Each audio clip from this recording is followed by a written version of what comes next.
Zee TV Telangana news కి స్వాగతం. ముందుగా ముఖ్యాంశాలు.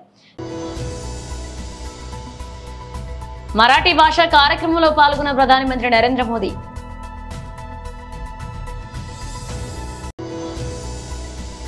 ఈసారి ట్రంప్ గెలవకుంటే ఇక అంతే అంటూ ఎలన్ మస్క్ సంచలన వ్యాఖ్యలు.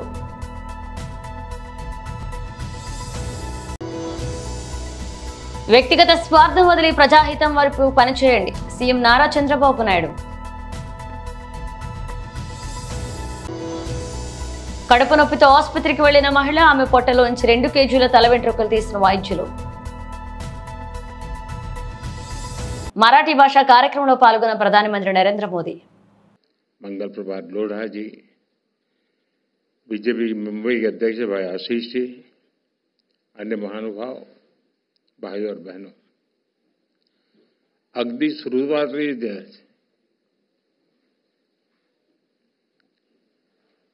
महाराष्ट्रातील, महाराष्ट्राबाहेरील आणि सर्व जगातील मराठी भाषक मंडळीचे मराठी भाषेला अभिजात भाषा म्हणजे क्लासिकल लँग्वेजचा दर्जा मिळाल्याबद्दल अतिशय मनापासून अभिनंदन करतो.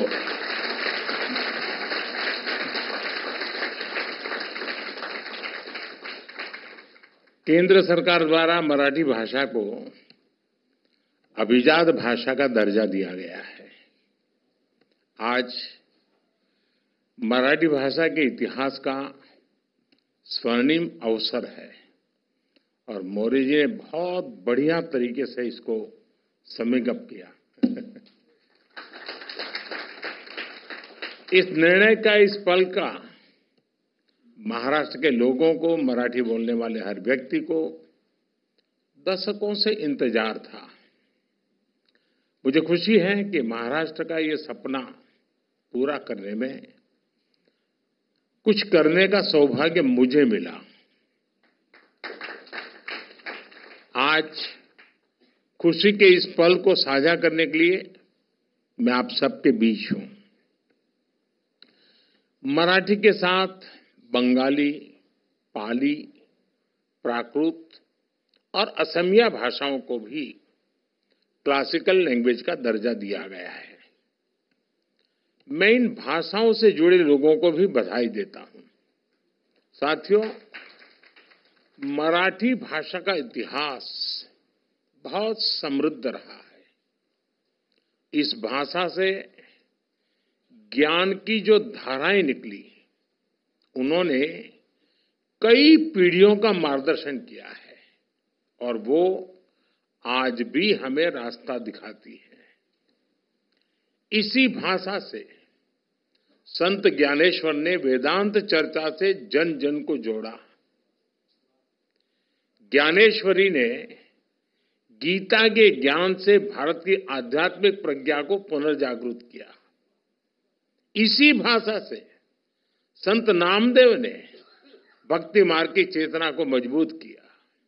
इसी तरह संत तुकाराम ने मराठी भाषा में धार्मिक जागरूकता का अभियान चलाया और संत चोखा मेला ने सामाजिक परिवर्तन के आंदोलन को सशक्त किया.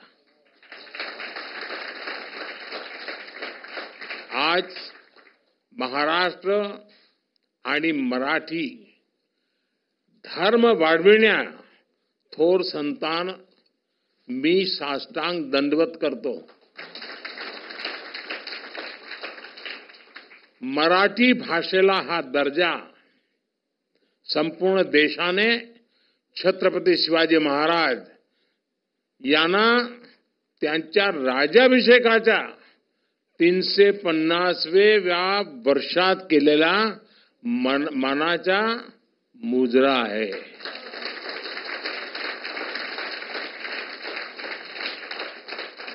साथियों, भारत के स्वतंत्रता संग्राम का इतिहास मराठी भाषा के योगदान से అగ్రరాజ్యం అమెరికాలో అధ్యక్ష ఎన్నికలపై టెస్లా అధినేత ఎలన్ మస్క్ సంచలన వ్యాఖ్యలు చేశారు. రిపబ్లికన్ అభ్యర్థి మాజీ ప్రెసిడెంట్ డొనాల్డ్ ట్రంప్ కు మద్దతుగా ప్రచార సభలో పాల్గొన్న మస్క్ అమెరికన్లను ఉద్దేశించి మాట్లాడారు. దేశంలో ప్రజాస్వామ్యం బతికి ఉండాలంటే ట్రంప్ ను గెలిపించాలని కోరారు. లేదంటే అమెరికాలో ఒకే ఒక్క పార్టీ మిగులుతుందని, దేశంలో ఎన్నికలు జరిగే అవకాశం లేదని హెచ్చరించారు. మీకు తెలిసిన వాళ్లను, తెలియని వాళ్లను కూడా ఓటేసేలా ప్రోత్సహించాలని కోరారు. ఇప్పుడు ఓటేయకపోతే ఇక వారికి ఓటేసే అవకాశమే రాకపోవచ్చని చెప్పాలన్నారు. ఈసారి ట్రంప్ గెలవకుంటే ఆయనకు మాత్రమే కాదు, అమెరికాకు కూడా ఇవే చివరి ఎన్నికలు కావచ్చని జోసెన్ చెప్పారు. ఈ ఎన్నికలు మన జీవితాలకు సంబంధించి అత్యంత ముఖ్యమైన ఎన్నికలని అన్నారు. పెన్సిల్వేనియాలో జరిగిన రిపబ్లికన్ పార్టీ ఎన్నికల ప్రచార సభలో ట్రంప్ తో కలిసి ఎలన్ మస్క్ పాల్గొన్నారు. మనకు ప్రెసిడెంట్ ఉన్నారు, ఆయన కనీసం విమానంలోకి వెళ్లేందుకు మెట్లు కూడా ఎక్కలేరు. మాజీ ప్రెసిడెంట్ ట్రంప్ ను ఉద్దేశించి మాత్రం బుల్లెట్ గాయం తగిలిన ధైర్యంగా నిలబడతారు. ధైర్యానికి ఇంతకంటే మించిన పరీక్ష అవసరం లేదు అంటూ ట్రంప్ ను మస్క్ ప్రశంసించారు. వ్యక్తిగత స్వార్థం వదిలి ప్రజాహితం వైపు పనిచేయాలన్నారు ఏపీ సీఎం నారా చంద్రబాబు నాయుడు. 2024 స్వచ్ఛతా హీ సేవ 224 ఇక్కడ జరుపుకోవడం, మచిలీపట్నంలో జరుపుకోవడం నేను చాలా సంతోషంగా ఫీల్ అవుతున్నా, గర్వపడుతున్నా. ఎందుకంటే ఈరోజు మహాత్మా గాంధీ పుట్టినరోజు, లాల్ బహదూర్ శాస్త్రి గారు పుట్టినరోజు. ఈ రెండు కూడా అరుదైన అనుభవాలు. అలాంటి అరుదైన అనుభవాలు ప్రజల ముందర ఇక్కడ మనందరం కలిసి జరుపుకుంటూ, అదే సమయంలో మహాత్మా గాంధీ చేసిన సేవల్ని ఒక్కసారి మనం గుర్తు చేసుకుంటున్నాం, నివాళులర్పిస్తున్నాం. అలాంటి నివాళులర్పించే కార్యక్రమంలో భవిష్యత్తులో ఒక స్ఫూర్తిదాయకంగా ముందుకు పోవాలంటే ఏం చేయాలనో మనం ఆలోచించాల్సిన అవసరం ఉంది. ఇప్పుడే ప్రసాద్ గారు స్వచ్ఛ సుందర చల్లపల్లి ఆయన కళ 10 సంవత్సరాల నుంచి పనిచేస్తున్నారు. అలాంటి స్ఫూర్తి ప్రతి ఒక్కరిలో రావాలని మనస్ఫూర్తిగా భగవంతుడు కోరుకుంటున్నా. ఆ స్ఫూర్తిని మీకు అందరికీ రావాల్సిన అవసరం ఉంది. ఇక్కడే స్వచ్ఛ సేవకులున్నారు. మనందరం రోడ్లో బాగా తిరుగుతున్నామంటే, మన ఆరోగ్యం బాగుందంటే ఈ సేవకులే కారణం. ఎన్నో పనులు చేస్తారు కానీ ఎవరైతే ఇలాంటి సేవాభావంతో పనిచేస్తున్నారో వాళ్ళని మనం మనస్ఫూర్తిగా అభినందించాలి. వాళ్ళకు పూర్తి సహకారం అందించాల్సిన బాధ్యత మనలందరిపైన ఉంది. ఈరోజు ఒక మంచి పని ఏది చేసినా ఆ మంచి పని శాశ్వతంగా గుర్తుంటుంది. మహాత్మా గాంధీని మనం తలుచుకుంటున్నాం. ఆ మహనీయుడి యొక్క స్ఫూర్తిని మనం ఒక్కసారి ఆలోచిస్తే, దేశమంతా కదిలించాడు. అహింసా సిద్ధాంతంతో ముందుకు పోయాడు. బానిసత్వం మాకొద్దు, స్వతంత్ర భారతదేశమే ముద్దు, భారతీయులుగా మేము స్వతంత్ర భారతదేశంలో ఉండాలని నిరంతరం పోరాడారు. ఆయన అవలంబించిన సిద్ధాంతం ఈ రోజే కాదు, భావి తరాలకు కూడా ఆదర్శం. ఆయన చనిపోయి ఇన్ని సంవత్సరాలైనా ఇప్పుడు కూడా ఆయన గుర్తుపెట్టుకుంటున్నామంటే, ఆయన ఆశయాలకు అనుగుణంగా మనం పనిచేస్తున్నామంటే దానికి కారణం ఆ ఆలోచనలు ఎప్పుడు కూడా ప్రజాహితం కాబట్టి ఆలోచిస్తున్నాం.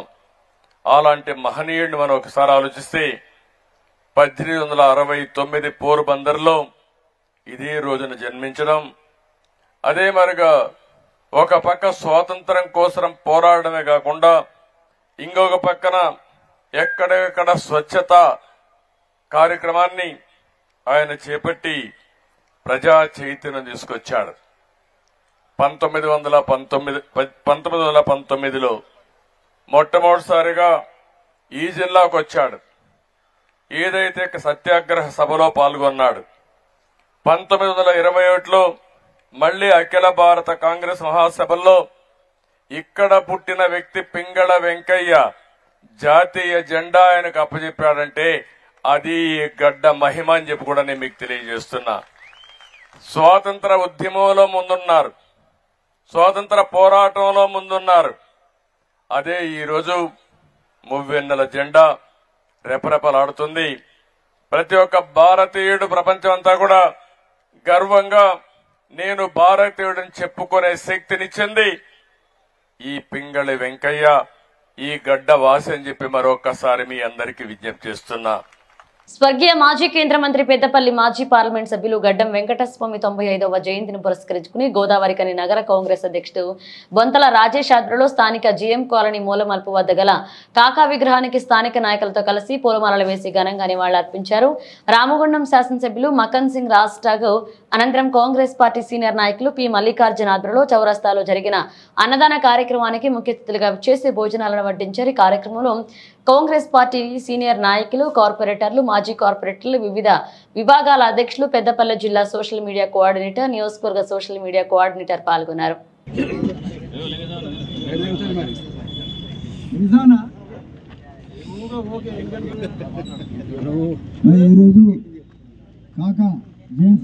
సందర్భంగా మరి ఒక కార్యక్రమానికి రామగుండం ముద్దుబిడ్డ మన ఎమ్మెల్యే గారు ముఖ్య అతిథిగా వచ్చేసి మరి కాకుకు మరి గౌరవ దివంగత నేత మనందరి ప్రియతమ నాయకులు అనేక సంవత్సరాలు ఈ ప్రాంతానికి పార్లమెంట్ సభ్యులుగా తెలంగాణ సాధన కొరకు తనకు ప్రత్యేకమైనటువంటి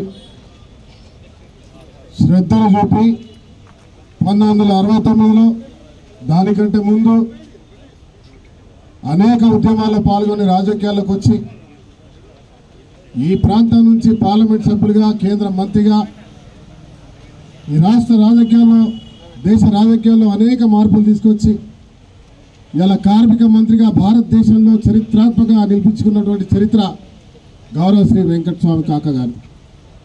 వారు చేసినటువంటి సంస్కరణ వల్ల ఇలా కార్మికుడు ధైర్యంగా తల ఎత్తుకొని నిలబడి మాకు రిటైర్డ్ అయిన తర్వాత కూడా మేము జీవించగలుగుతామనే నమ్మకాన్ని తీసుకొచ్చి నిజం చేసినటువంటి ఒక వ్యక్తి ఇలా వెంకటస్వామి కాకా గారు. మన కార్మిక క్షేత్రంలో ప్రతి ఒక్క కుటుంబం కూడా గర్వంగా చెప్పుకునేటువంటి అవసరం ఉంది. ఇవాళ పెన్షన్ వ్యవస్థ, పిఎఫ్, ఈఎస్ఐ వ్యవస్థ, సింగరేణి నష్టాలు ఉన్నప్పుడు దాదాపు 650 కోట్ల రూపాయలు ఆర్థిక సహాయం కేంద్రం ద్వారా ఇప్పించి ఈ వ్యవస్థను కాపాడి, ఎందుకంటే చరిత్రాత్మకమైన వ్యవస్థ సింగరేణి వ్యవస్థ. నిజాం పరిపాలన బొగ్గు ప్రారంభిస్తే డక్కన్ కోల్గా, తర్వాత సింగరేణి కోల్గా మారిన వ్యవస్థ చరిత్ర ఉన్నటువంటి ఇవాళ భారతదేశానికి ఆదర్శంగా సింగరేణిని చూసే కోల్ ఇండియా వచ్చింది, సింగరేణిని చూసే ఎన్టీపీసీ వచ్చింది, సింగరేణిని చూసే ఇతరత్ర కంపెనీలు వచ్చినాయి. దరిద్రం ఏమిటంటే వెంకటస్వామి గారి కళలు దేశవ్యాప్తంగా సింగరేణి కావాలనుకుంటే మరి అది కాలేకపోయింది. తెలంగాణ సాధించిన తర్వాత సింగరేణిని దేశవ్యాప్తంగా చేయాలనే ఆలోచన ఉండే. దురదృష్టం, దొరల పాలన ఈ రాష్ట్రాన్ని కబలించింది. ఈరోజు రేవంత్ రెడ్డి గారు ముఖ్యమంత్రిగా, మా నాయకులు శ్రీధర్ బాబు గారు, బట్టి విక్రమార్క గారు, ఇవాళ మళ్ళీ మన ఏదైతే రాజశేఖర రెడ్డి గారు, తర్వాత వెంకటస్వామి గారు ఆలోచన చేసినారో ఈ సింగరేణి దేశవ్యాప్తంగా విస్తరించాలని, సింగరేణి కార్మిక వ్యవస్థ తెలంగాణతో పాటు అన్ని దేశాల్లో కూడా ఉండాలని కడుపు నొప్పితో బాధపడుతూ ఆసుపత్రికి వెళ్లిన 31 ఏళ్ల మహిళను పరీక్షించిన వైద్యులు నివ్వెరపోయారు. ఆమె పొట్టలో ఏకంగా 2 కిలోల తల వెంట్రుకలు కనిపించడంతో షాక్ అయ్యారు. ఆపై శస్త్రచికిత్స చేసి తొలగించారు. ఉత్తరప్రదేశ్లోని బరేలీలో జరిగిన ఘటన. బాధిత మహిళ అరుదైన వ్యాధితో బాధపడుతూ గత 15 ఏళ్లుగా వెంట్రుకలు తీస్తున్నట్లుగా గుర్తించారు. చాలా కాలంగా తీవ్రమైన కడుపు నొప్పితో బాధపడుతున్న ఆమె ట్రైకోలోటోమేనియా అనే అరుదైన రుగ్మతతో బాధపడుతున్నట్లుగా వైద్యులు నిర్ధారించారు. ఈ సమస్యతో బాధపడే వారిలో జుట్టు తినాలనే కోరిక బలంగా ఉంటుంది. ఇక బరేలీలో ఇలాంటి ఘటన వెలుగు చూడడం గత 25 ఏళ్లలో ఇదే తొలిసారని వైద్యులు తెలిపారు. మహిళకు 16 ఏళ్లు ఉన్నప్పటి నుంచే ఈ సమస్యతో బాధపడుతున్నట్లుగా వైద్యులు తెలిపారు. అప్పటి నుంచి వెంట్రుకలు తింటుండడంతో అవన్నీ కడుపులోకి పేరుకుపోయి పెద్ద బంతిలా తయారయ్యాయి. ఇవి పేగులు, ఇతర అవయవాల పనితీరు దెబ్బతీస్తుందని పలుమార్లు ఆసుపత్రుల్లో చూపించుకున్నప్పటికీ ఫలితం లేకుండా పోయింది. సెప్టెంబర్ 22న మరొక మారు తీవ్రమైన కడుపు నొప్పి బాధపడుతూ బరేలీలోని మహారాణా ప్రతాప్ జిల్లా ప్రభుత్వ ఆసుపత్రిలో చేరింది. ఇక అక్కడ ఆమెకు పలు పరీక్షలు నిర్వహించారు. చివరికి ఆమె కడుపులో తల వెంట్రుకలు ఉండను గమనించి శస్త్రచికిత్స చేసి తొలగించారు. ప్రస్తుతం ఆమెను ఆసుపత్రి నుంచి డిశ్చార్జ్ చేశామని, ఆమెకు సైకలాజికల్ కౌన్సిలింగ్ నిర్వహిస్తున్నట్లుగా వైద్యులు తెలిపారు.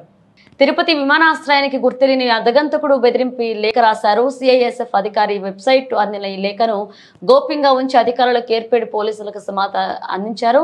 ఈ సమాచారం అందుకున్న ఏర్పేడు పోలీసులు కొన్ని బృందాలుగా విడిపోయి ఈమెయిల్ ఆధారితంగా అగంతకుడు కోసం పోలీసులు గాలింపు చర్యలు చేపట్టారు.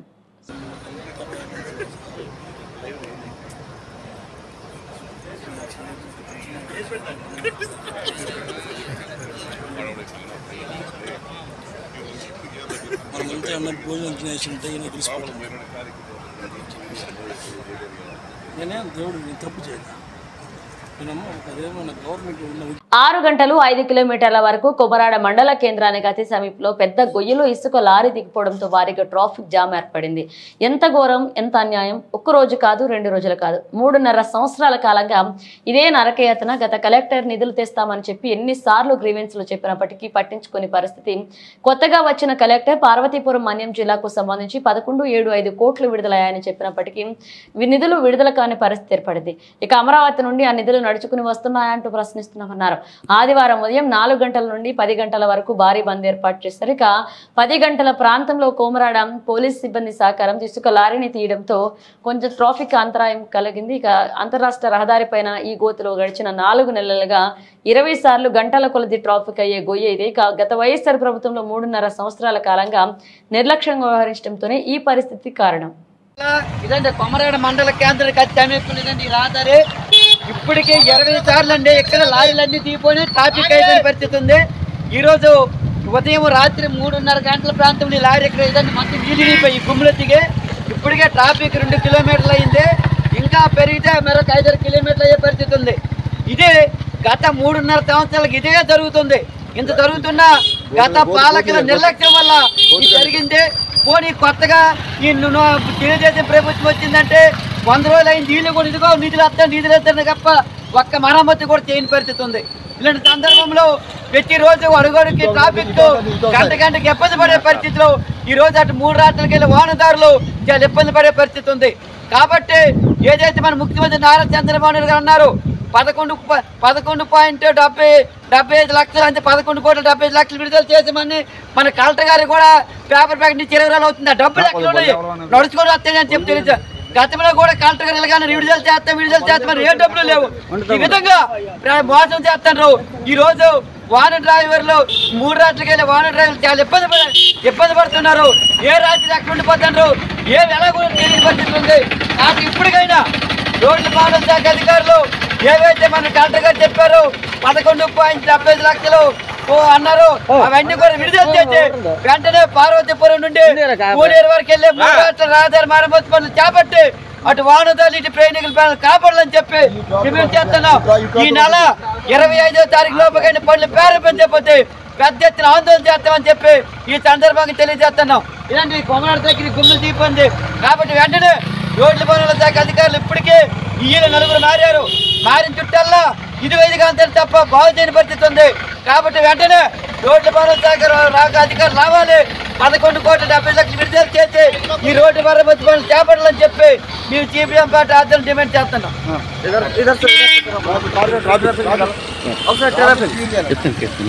మేడ్చల్ మెట్రో సాధనా సమితి ఆధ్వర్యంలో మేడ్చల్ మేరకు వరకు మెట్రో మంజూరు చేయాలని జీడిమెట్ల గాంధీ విగ్రహం వద్ద శాంతియుత ధర్నా నిర్వహించారు. ఈ కార్యక్రమానికి సంఘీభావం తెలిపి ధర్నాలో పాల్గొన్నారు ఎమ్మెల్యే కేపీ వివేకానంద్. ఇక మేడ్చల్ మెట్రో సాధనా సమితి ఆధ్వర్యంలో జీడిమెట్ల గాంధీజీ విగ్రహం వద్ద శాంతియుత ధర్నా చేపట్టారు. ఇక మెట్రో ఫేజ్ 2 విస్తరణలో భాగంగా మేడ్చల్ వరకు మెట్రో రైళ్లను సీఎం రేవంత్ రెడ్డి ప్రభుత్వం ప్రకటించాలని డిమాండ్ చేశారు. ఈ సందర్భంగా వివేకానంద సంఘీభావం తెలియజేశారు. ఈ సందర్భంగా మేడ్చల్ మెట్రో సాధనా సమితి సభ్యులు మాట్లాడుతూ మేడ్చల్ ప్రాంతం ఎంతో అభివృద్ధి చెందుతుందని ఫేజ్ 2 మెట్రో విస్తరణలో భాగంగా మెట్రో వాళ్ళకు ట్రైన్ మంజూరు చేయాలని ఇక ద్వారా మేడ్చల్ నుంచి హైటెక్ సిటీ గచ్చిబౌలి హైదరాబాద్ లోని ఇతర ప్రాంతాలతో ఉద్యోగాలు చేసే ప్రయాణికులకు ప్రయాణం వెసులుబాటు సాఫీగా ఉంటుందని రేవంత్ రెడ్డి ప్రభుత్వం సానుకూలంగా స్పందించి మేడ్చల్ వరకు మెట్రో ట్రైన్ మంజూరు చేస్తుందని కోరుకుంటున్నట్లుగా వారు తెలిపారు. మరి కుత్బుల్లాపూర్ నియోజకవర్గ పరిధిలో మేడ్చల్ మెట్రో రైల్ సాధన సమితిగా మరి స్వచ్ఛందంగా ఇక్కడ ఉన్నటువంటి ప్రజలు మరి సంక్షేమ సంఘం నాయకులు అందరూ కూడా ముందుకు వచ్చి ఇక్కడ ఉత్తర ప్రాంతానికి హైదరాబాద్ నగరం ఉత్తర ప్రాంతానికి తీవ్రంగా అన్యాయం జరుగుతూ ఉందని చెప్పేసి వారే స్వచ్ఛందంగా అందరూ కూడా మేడ్చల్ ప్రాంతానికి మేడ్చల్ రూట్ లో మెట్రో రైలు సాధించి తీరుతామని చెప్పేసి మరి పెద్ద ఎత్తున ఆందోళన కార్యక్రమాన్ని గత సంవత్సరం కాలం నుండి చేస్తా ఉన్నారు. మరి మీ అందరు కూడా తెలుసు గతంలో కేసీఆర్ గారి ప్రభుత్వంలో ఈ ఉత్తర నగరానికి ఉత్తర ప్రాంతానికి హైదరాబాద్ నగరంలో నార్త్ సిటీ ఏదైతే ఉన్నదో మరి కండ్లకోయ వరకు ప్యారడైజ్ నుంచి కండ్లకోయ వరకు కూడా మెట్రో రైలు వేయాలని చెప్పేసి కూడా ఆ రోజు నిర్ణయం తీసుకొని ఒక కన్సల్టెన్సీని కూడా అపాయింట్ చేసి దీనిపైన స్టడీ చేసి డిపిఆర్ తయారు చేసి రాబో రోజుల్లో ఖచ్చితంగా ఈ ప్రాంతానికి ప్రతిపాదించాలని చెప్పేసి కూడా ఆ రోజు నిర్ణయం తీసుకున్న సంగతి మీ అందరికీ తెలుసు. కానీ కాంగ్రెస్ ప్రభుత్వం వచ్చిన తర్వాత ఇలాంటి ఆలోచన లేకుండా, ఇలాంటి అధ్యయనం లేకుండా ఇక్కడ ఈ యొక్క మెట్రో రైల్ గురించి ఎలాంటి మరి ప్రతిపాదనలు కూడా ఉన్న ప్రతిపాదనలు కూడా అన్ని కూడా రద్దు చేసి మరి ఇంత పెద్ద మహానగరాన్ని విస్మరించి తన ఊహానగరం ఏదైతే ఉన్నదో ఫోర్త్ సిటీ అని చెప్పుకుంటా ఉన్నారో ఈ యొక్క మహానగరాన్ని వదిలిపెట్టి తన ఊహానగరానికి మెట్రో రైలు తీసుకెళ్తా అంటే ఇక్కడ ప్రజలందరూ కూడా ఆగ్రహంతో రగిలిపోతా ఉన్నారు. అది కూడా శంషాబాద్ ఎయిర్పోర్ట్ నుంచి 40 కిలోమీటర్ దూరంలో ఉన్నటువంటి తన ఊహానగరానికి మాత్రం మెట్రో రైలు కావాలి. కానీ ఇక్కడ లక్షలాది జనము అతి కూతవేటు దూరంలో ఉన్నటువంటి యొక్క మా సుచిత్ర కానివ్వండి, జిడిమెట్ల విలేజ్ కానివ్వండి, కొంపల్లి కానివ్వండి, మరి కండ్లకోయ మేడ్చల్ కానివ్వండి, వీటిని పూర్తిగా విస్మరించి మరి ఎక్కడనో మారుమూలంగా ఉన్నటువంటి తన ఊహానగరానికి ఫోర్త్ సిటీకి మెట్రో రైలు వేయడం అనేది మాత్రము ఈ నిర్ణయాన్ని తీసుకుంటారు. మహానగరంలో సరైనటువంటి మెయింటెనెన్స్ లేదు. ఈరోజు రోడ్లకు విస్తరణకు పని లేవు. ఈరోజు స్ట్రాటజిక్ రోడ్ డెవలప్మెంట్ ప్రోగ్రామ్ కి ఫుల్ స్టాప్ పెట్టారు. స్ట్రాటజిక్ నాలా డెవలప్మెంట్ ప్రోగ్రామ్ అటకెక్కించేసినారు. కాబట్టి వీటన్నిటిని కూడా ప్రజలు గమనిస్తా ఉన్నారు. మేము ఖచ్చితంగా ఇది మొదటి ఒక ధర్నా కార్యక్రమం, మొదటి నిరసన కార్యక్రమం. రాబో రోజుల్లో పెద్ద ఎత్తున ఈ యొక్క మేడ్చల్ కి మెట్రో రైలు వచ్చే వరకు కూడా ఈ యొక్క పోరాటం ఉధృతం చేస్తాం.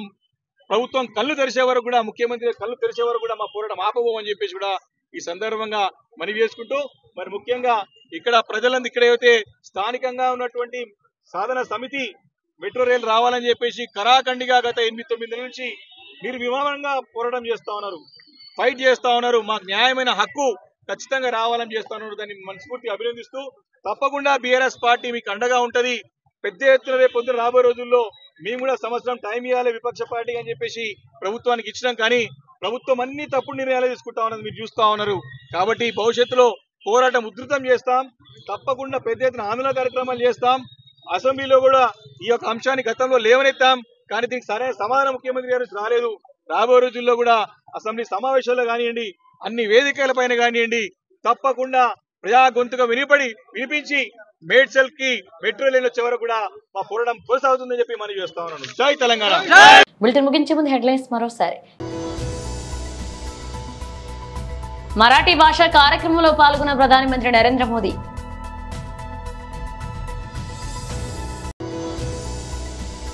ఈసారి ట్రంప్ గెలవకుంటే ఇక అంతే అంటూ ఎలన్ మస్క్ సంచలన వ్యాఖ్యలు.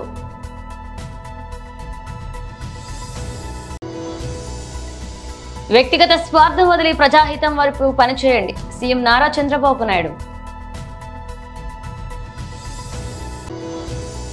కడుపు నొప్పితో ఆసుపత్రికి వెళ్లిన మహిళ, ఆమె పొట్టలోంచి 2 కేజీల తల వెంట్రుకలు తీసిన వైద్యులు. ఇవి బులెటిన్ అప్డేట్స్. మరో నిమిషంతో మళ్ళీ కలుద్దాం.